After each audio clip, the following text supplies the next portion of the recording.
Hello everyone. Today's topic of discussion is export procedure. इस topic को समझने के लिए सबसे पहले हमें एक्सपोर्ट ट्रेड के बारे में पता होना चाहिए. ये आपका इंटरनेशनल मार्केटिंग का चैप्टर है. सो एक्सपोर्ट ट्रेड क्या है? When the trader of one country sells goods to the trader of another country, then this is called export trade. Exporter कौन है अब इसमें? A trader who sells goods is known as exporter and the trader who purchases goods is known as importer. अब export trade के लिए कुछ formalities हैं, कुछ डॉक्यूमेंट्स हैं जो कि हमें फुलफ़िल करने होते हैं. So the export procedure involves certain sequence of activities and formalities.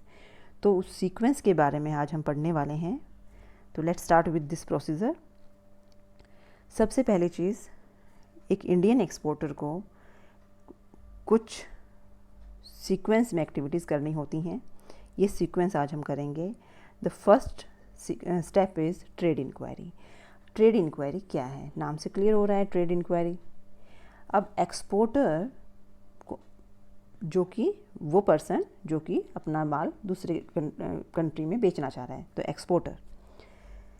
अब एक्सपोर्टर जो है वो ट्रेड इंक्वायरी करता है with the help of some foreign selling agent, और sometimes exporter directly receives trade inquiry from importer. अब इंपोर्टर हो या फॉरेन सेलिंग एजेंट हो, क्या इन्फॉर्मेशन वो इंक्वायर करना चाहेगा या इंपोर्टर क्या इंक्वायर करना चाहता है?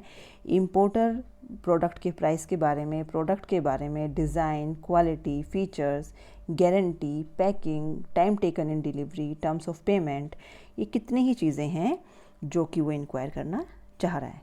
तो ट्रेड इंक्वायरी एक्सपोर्टर ने की फॉरेन सेलिंग एजेंट की हेल्प से, और कई बार इंपोर्टर ने की डायरेक्टली एक्सपोर्टर से. अब ये इंक्वायरी क्यों की जाती है? ताकि एक्सपोर्टर आइडेंटिफाई कर पाए फॉरेन मार्केट को जहाँ पर उसका प्रोडक्ट बेचा जा सकता है. ये इंक्वायरी, ये इंफॉर्मेशन जो कि एक्सपोर्टर देगा इंपोर्टर को, वो प्रोफॉर्मा इनवॉइस की फॉर्म में देगा. तो हमने पहले स्टेप में क्या किया? एक्सपोर्टर ने ट्रेड इंक्वायरी की कि कौन से फॉरेन मार्केट में सामान बेचा जा सकता है in the form with the help of foreign selling agent. Sometimes importer directly inquire and exporter provide all this information in the form of pro forma invoice. सबसे पहला स्टेप आपको ध्यान रखना है, trade inquiry by exporter. Second आता है receipt of indent. अब जब इंपोर्टर ने सारी इंक्वायरी कर ली डायरेक्टली प्रोडक्ट के बारे में, प्राइस के बारे में, तो अब इंपोर्टर सेटिस्फाई हो जाए अगर गुड्स की डिस्क्रिप्शन से, अदर टर्म्स और कंडीशन से जो एक्सपोर्टर ने प्रोवाइड की हैं, तो वो इंडेंट भेजता है. Importer sends indent. अब इंडेंट में सबसे पहले तो इंडेंट क्या है? In the indent name of product, type, price, quantity, packing method, time of sending goods, insurance instructions, payment method, वो सभी इसमें दिए होते हैं. अब अगर ये दे दिए गए हैं, मतलब इंपोर्टर ने सब चीज़ें क्लियर कर दी हैं, एक्सप्लेन प्रॉपरली, तो exporter will follow the importers guideline for export. Importer की गाइडलाइन को वो फॉलो करने वाला है, उसे हम बोलते हैं क्लोज्ड इंडेंट. लेकिन जब ये सारी इन्फॉर्मेशन नहीं दी जाती, इंडेंट इनकम्प्लीट है, एक्सपोर्टर को खुद ही डिसीजन लेने हैं जो भी उसको प्रोडक्ट से रिलेटेड, पैकिंग से रिलेटेड, प्राइस से रिलेटेड, इंश्योरेंस से रिलेटेड लेने हैं, तो वो आपका बन जाएगा open indent. Second step is clear, receipt of indent from importer. Third is credit inquiry. अब एक्सपोर्टर को माल भेजना है, इंपोर्टर खरीदने वाला है, तो एक्सपोर्टर चाहेगा कि इंपोर्टर की इंक्वायरी करें कि वो पेमेंट कर भी सकता है या नहीं. तो exporter demands a letter of credit from importer to satisfy himself regarding payment. तो क्रेडिट, लेटर ऑफ क्रेडिट कौन देता है? लेटर ऑफ क्रेडिट जो है वो इंपोर्टर देगा, लेकिन इंपोर्टर ना दे, कौन देगा? The bank. किसका बैंक? Importer's bank. तो the letter of credit is issued by importers bank in favour of the exporter, जिसमें कि वो बैंक एश्योर करता है कि एक्सपोर्टर को पेमेंट टाइम से हो जाएगी। ठीक है, कई बार एक्सपोर्टर एडवांस पेमेंट के लिए भी बात कर सकता है इंपोर्टर से, तो ये क्रेडिट इंक्वायरी में आपका आ जाएगा। इसके बाद बात आती है एक्सपोर्ट लाइसेंसिंग की। एक्सपोर्टर को एक्सपोर्ट लाइसेंस मिलना भी बहुत ज़रूरी है, तभी वो एक्सपोर्ट कर पाएगा। अब एक्सपोर्ट लाइसेंस लेने के लिए एक्सपोर्टर एक प्रेस्क्राइब्ड फॉर्म में ऑनलाइन एप्लीकेशन जब डिपॉजिट करवाता है DGFT पे, जिसमें कि वो रिक्वायर्ड डॉक्यूमेंट भी अटैच कर देता है। DGFT जो कि directorate general of foreign trade है, वो सभी इन्फॉर्मेशन को चेक करते हैं, और अगर वो उन्हें लगता है कि सारी इन्फॉर्मेशन सही हैं, सेटिस्फाइड हो जाते हैं, तो उन्हें एक्सपोर्टर को लाइसेंस इशू करना पड़ता है। लेकिन अगर कोई कमी है तो फिर वो लाइसेंस इशू ना करके डेफिशिएंसी लेटर इशू कर देते हैं एक्सपोर्टर को। अब जो ये एक्सपोर्ट लाइसेंस है ये 24 मंथ के लिए और 12 मंथ के लिए इशू होता है। अब 24 मंथ के लिए कुछ गुड्स हैं SCOMET, इसकी फुल फॉर्म ध्यान दीजिएगा, special chemicals, organisms, materials, equipment and technologies. इनके लिए 24 मंथ का लाइसेंस मिल जाता है, अदरवाइज 12 मंथ का। एक्सपोर्ट लाइसेंस एक्सपोर्टर को मिल गया है। अब इसके साथ ही साथ इंपोर्टर एक्सपोर्टर कोड नंबर भी ऑब्टेन करना ज़रूरी है। ये इंपोर्टर और एक्सपोर्टर दोनों ही ऑब्टेन करते हैं किसी भी एक्सपोर्ट या इंपोर्ट की ट्रांजैक्शन को करने के लिए। इसके लिए इस IEC नंबर को ऑब्टेन करने के लिए they have to apply to DGFT in standardised form along with required document।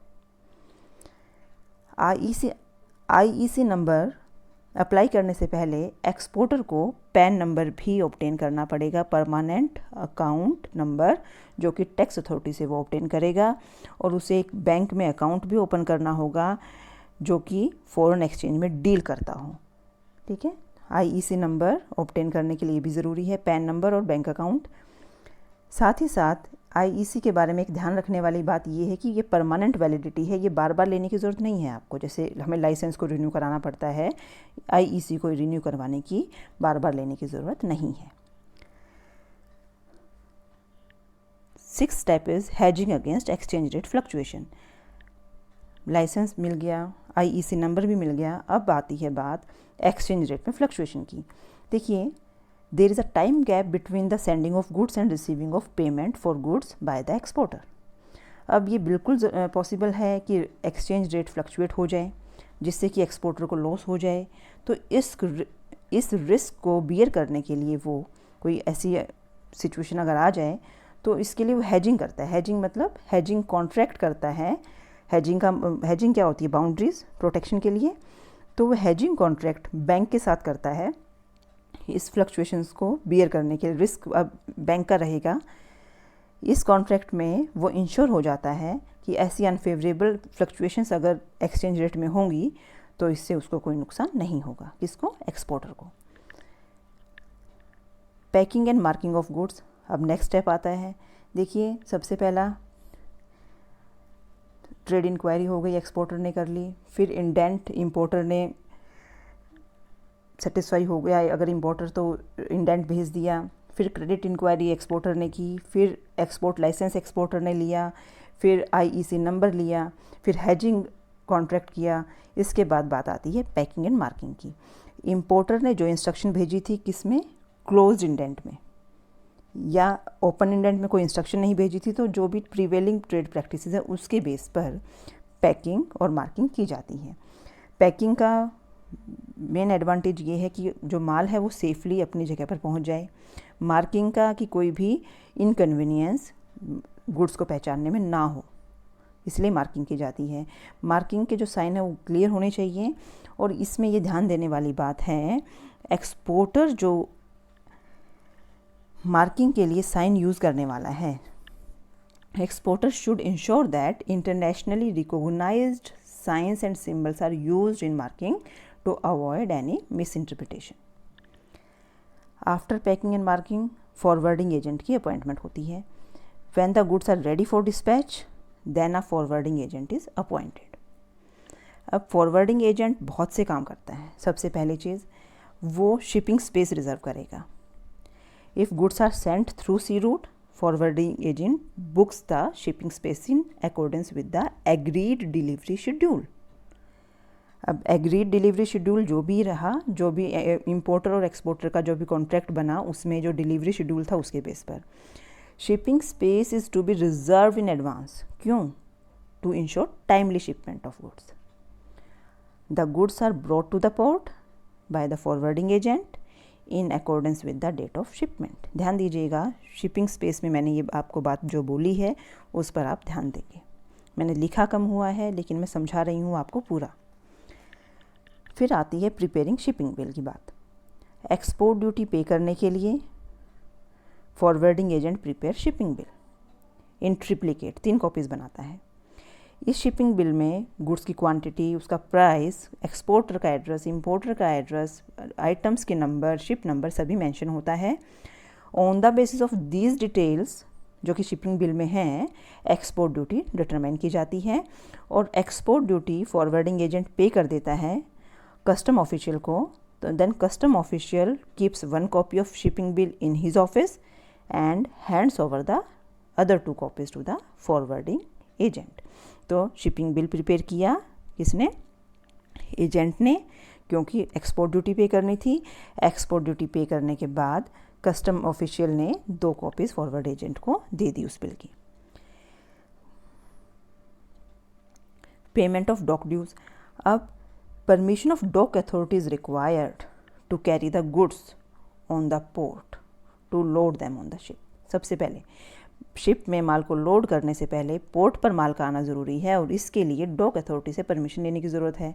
अब ये परमिशन ऐसे ही तो डॉक ऑफिसर देंगे नहीं, इसके लिए फॉरवर्डिंग एजेंट डॉक ड्यूज़ की पेमेंट करेगा और for paying dock dues forwarding agent एक डॉक चालान प्रिपेयर करता है और डॉक चालान के बेस पर डॉक ड्यूज़ की पेमेंट हो जाती है और इसके बाद goods can be loaded on the ship only after paying dock dues. Dock dues की पेमेंट हो गई, माल शिप पर चला गया। फिर आती है बात मेट रिसिप्ट की। जैसे ही गुड्स को शिप पर लोड कर दिया, जो कैप्टन है वो एक्नॉलेज करता है गुड्स की रिसीविंग शिप पर। इसके लिए वो मेट रिसिप्ट इशू करता है, या हम कहें एक्नॉलेजमेंट है ये कि माल शिप पर आ चुका है और ये माल में कितने पैकेट्स थे, कितने नंबर था, कितना वेट था, कितना वॉल्यूम है, किस दिन आया है, date of receipt, ship port of shipment कहाँ से माल चढ़ा है, पोर्ट ऑफ डेस्टिनेशन कहाँ माल उतरने वाला है, वो सभी मेंशन होता है। तो मेट रिसिप्ट कौन प्रिपेयर करेगा? Captain of the ship to acknowledge the receiving of the goods. ठीक है। फिर आती है बिल ऑफ लैंडिंग को ऑब्टेन करने की बात। अब forwarding agent along with the mates receipt goes to the office of the shipping company. अब शिपिंग कंपनी के पास मेट रिसिप्ट के साथ फॉरवर्डिंग एजेंट पहुंचता है, एक बिल ऑफ लैंडिंग का फॉर्म वो फिल करता है और मेट रिसिप्ट पर जो भी इंफॉर्मेशन है वो सभी एंड डिपॉजिट इट। जो बिल ऑफ लैंडिंग पर भी वही इंफॉर्मेशन डाल दी जाती है जो कि मेट रिसिप्ट पर थी, प्रोडक्ट के बारे में, नंबर के बारे में, क्वांटिटी के बारे में। तो forwarding agent fills the form of the bill of landing and deposit it along with the mate receipt in the office of the shipping company. Shipping company के ऑफिस में वो ये जमा करवा देता है। अब जो ऑफिसर इंचार्ज है वो मेट रिसिप्ट को अपने पास रख लेता है और जो बिल ऑफ लैंडिंग उसने जमा करवाया था फॉरवर्डिंग एजेंट ने, उस पर वो साइन करके फॉरवर्डिंग एजेंट को लौटा देता है। कौन? जो ऑफिसर इंचार्ज है कस्टम ऑफिस का, इसका शिपिंग कंपनी का। इसमें अब ध्यान देने वाली बात क्या है, अगर फ्रेट, शिप का फ्रेट एडवांस में पेमेंट होना है तो बिल ऑफ लैंडिंग साइन होगा केवल तभी जब वो पेमेंट एजेंट कर देगा। ठीक है। बिल ऑफ लैंडिंग में मैंने पहले भी बताया वो सारी इन्फॉर्मेशन होती हैं जो कि मेट रिसिप्ट में होती हैं। फिर बात आती है गुड्स को इंश्योरेंस करवाने की। पूरी इंक्वायरी करने के बाद, अलग अलग एजेंसी को चेक करने के बाद इंश्योरेंस करवा दिया जाता है गुड्स का फॉरेन एजेंट के द्वारा। द लास्ट जो फंक्शन किया जाता है फिर advice letter to the exporter by the agent. Forwarding agent एक एडवाइस लेटर भेजता है अपना काम पूरा करने के बाद, जिसमें कि वो सारे रिक्वायर्ड डॉक्यूमेंट, एक्सपेंसेस की डिटेल, उसके कमीशन की डिटेल भी भेज देता है। तो ये आपका फॉरवर्डिंग एजेंट के फंक्शन हो जाते हैं। फिर बात आती है इनवॉइस प्रिपेयर करने की। तो ये हमने जो अभी पीछे स्टेप किया वो स्टेप 8 था, वो था कि फॉरवर्डिंग एजेंट को अपॉइंट करेंगे और वो क्या क्या काम करेगा। फिर इनवॉइस को प्रिपेयर किया जाता है। अब इनवॉइस कौन प्रिपेयर करेगा? देखिए, इनवॉइस जो है वो एक्सपोर्टर प्रिपेयर करता है, जो कि फॉरवर्डिंग एजेंट ने इंफॉर्मेशन भेजी थी उसके बेस पर इनवॉइस प्रिपेयर किया गया। अब इनवॉइस में अब जो मैं बात कहनी उस पर ध्यान देना है आपने। इनवॉइस सबसे पहली बात एक्सपोर्टर इंपोर्टर की जो टर्म्स और कंडीशन डिसाइड हुई थी उसके बेस पे प्रिपेयर होगा। अगर फॉर एग्जांपल कोई फ्रेट है शिप का, कोई इंश्योरेंस एक्सपेंसेस हैं, अगर वो एक्सपोर्टर ने बियर करने हैं तो वो इनवॉइस होता है जो सेल्स प्राइस जो भी होगा उसमें उस बिल में वो ऐड नहीं किए जाएंगे, क्योंकि वो तो एक्सपोर्टर ने ही बियर करने थे। ठीक है, अदरवाइज सारी detail, quantity, value of goods, type of goods, indent number, वो सब लिख दिया जाता है उस इनवॉइस पर। अब यहाँ पर एक बात ध्यान देनी है, कुछ केसेस में इनवॉइस को सर्टिफाइड करवाना ज़रूरी है।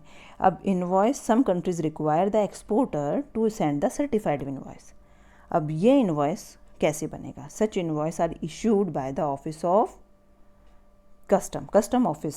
अब कौन सा ऑफिस, कहाँ है वो? Of importing country situated in exporter's country. जो सर्टिफाइड इनवॉइस हैं वो कस्टम ऑफिस इशू करता है इंपोर्टिंग कंट्री का, लेकिन उनका ऑफिस कहाँ है? एक्सपोर्टर कंट्री में है। The last and the 10th step is obtaining certificate of origin. अब ये क्या है? कुछ countries, some countries exempt their importers from import duty. कब? If they import goods produced in some specific country. किसी specific country से goods import की जा रही हैं तो वो इंपोर्टर जो इंपोर्ट कर रहा है उसको इंपोर्ट ड्यूटी से एग्जेम्पशन मिल जाती है। But this exemption is available only if a certificate of origin of the exporter has been attached along with the invoice. अब ये सर्टिफिकेट ऑफ ओरिजिन जो है वो एक्सपोर्टर ऑब्टेन करेगा। कहाँ से ऑब्टेन करेगा इसके बारे में मैं अब बता रही हूँ, लिखा नहीं हुआ है मैंने, ध्यान दीजिएगा। Exporter obtains this certificate of origin from the office of chamber of commerce और from any other office authorised by the government to do so. And the last step is preparing documents relating to payment. अब ये 3 document हैं, इसकी जो आपका international pricing में भी इसके बारे में बात आती है, वो लेक्चर भी मैं आपको डिलीवर करने वाली हूँ एक दिन। तो इसमें 3 तरह से होती है। डॉक्यूमेंट अगेंस्ट पेमेंट, अगर कैश में डिलीवरी ले रहे हैं तो ये इसका मतलब ये है कि जो डॉक्यूमेंट इंपोर्टर को दिए जाएंगे वो कब दिए जाएंगे? कैश की पेमेंट होते ही डॉक्यूमेंट इंपोर्टर को दे दिए जाएंगे। जब डॉक्यूमेंट अगेंस्ट पेमेंट है, मतलब कैश में पेमेंट हो रही है, तो उसके ऊपर डीपी लिख दिया जाता है एक्सपोर्टर द्वारा उस बिल पर। सेकंड आता है document against acceptance bye importer. यहाँ पर बिल एक्सेप्ट होता है, बिल ऑफ एक्सचेंज आपको पता है, बिल एक्सेप्ट होता है तभी वो बिल्स रिसीवेबल या बिल्स पेएबल बनता है। तो जब इंपोर्टर कैश में पेमेंट नहीं कर रहा है लेकिन बिल उसे मिल गया और वो एक्सेप्ट करता है, यस मैं इसकी पेमेंट कर दूंगा, तो उस पर डीए लिख दिया जाता है उस बिल पर एक्सपोर्टर द्वारा। और उसके बाद जैसे ही एक्सेप्टेंस मिलती है, this means importer can take the document relating to the goods from the bank after accepting the bill of exchange, क्योंकि पेमेंट तो बैंक से ही होनी होती है। तो ये आपको 2 हो गया। तीसरा है document against acceptance bye importers bank. अब यहाँ पर देखिएगा, देखिए जो भी पेमेंट रिसीव होनी है वो बैंक में होनी है, जो डॉक्यूमेंट है वो बैंक के पास जमा करवा दी जाते हैं, एक्सपोर्टर का जो बैंक होता है। तो यहाँ पर तीसरे वाला जो पार्ट है इसमें इंपोर्टर एक्सेप्टेंस नहीं दे रहा है, इंपोर्टर का बैंक एक्सेप्टेंस दे रहा है। इसको ध्यान से समझने की कोशिश करना है आपने। If the bill of exchange of a future date is to be accepted by the importers bank, तब एक्सपोर्टर उस पर लिखता है डीए बाय इंपोर्टर्स बैंक। अब एक्सपोर्टर इस बिल को अपने बैंक को दे देता है, अपने बैंक को, एक्सपोर्टर बैंक को दे दिया। अब एक्सपोर्टर बैंक ने ये बिल इंपोर्टर बैंक को भेजा, कब? जब इंपोर्टर बैंक ने अपनी एक्सेप्टेंस दे दी कि हाँ इसकी पेमेंट हो जाएगी। अब जैसे ही इंपोर्टर बैंक ने अपनी एक्सेप्टेंस दी, एक्सपोर्टर बैंक ने ये सभी डॉक्यूमेंट और बिल भेज दिए। और इंपोर्टर बैंक ये डॉक्यूमेंट अब किसको देगा? इंपोर्टर को देगा। लेकिन कब? जब इंपोर्टर इस बैंक में बिल की पेमेंट जमा करा देगा। After the importer makes full payment to his bank, the importers bank will hand over the bill of landing and other necessary document to the importer. ठीक है, तो ये चीज़ें आपको ध्यान देनी है। ये 3 डॉक्यूमेंट हैं। कैश पेमेंट होगी तो तभी बिल आपको इम्पोर्टर को मिल जाएगा। अगर बिल ऑफ एक्सचेंज एक्सेप्ट के हिसाब से पेमेंट होनी है तो बिल ऑफ एक्सचेंज एक्सेप्ट होते ही डॉक्यूमेंट सारे, बिल ऑफ लैंडिंग और सब बिल मिल जाएंगे इम्पोर्टर को। लेकिन बैंक के थ्रू एक्सेप्टेंस है तो इम्पोर्टर बैंक में एक्सपोर्टर बैंक वो डॉक्यूमेंट भेजेगा और इम्पोर्टर बैंक इम्पोर्टर को वो डॉक्यूमेंट तब जमा देगा, अवेलेबल कराएगा जब इम्पोर्टर बिल की पेमेंट इम्पोर्टर बैंक को कर देगा। ठीक है, क्योंकि बैंक के थ्रू ही फिर पेमेंट होनी होती है। तो आज का हमारा टॉपिक यहीं तक था। आई होप आपको ये चीज़ें क्लियर हो गई होंगी। सो नेक्स्ट लेक्चर में हम इम्पोर्टेंट डॉक्यूमेंट के बारे में बात करने वाले हैं। That lecture will be very important. So I think ये लेक्चर आपके लिए हेल्पफुल रहेगा। Thank you very much.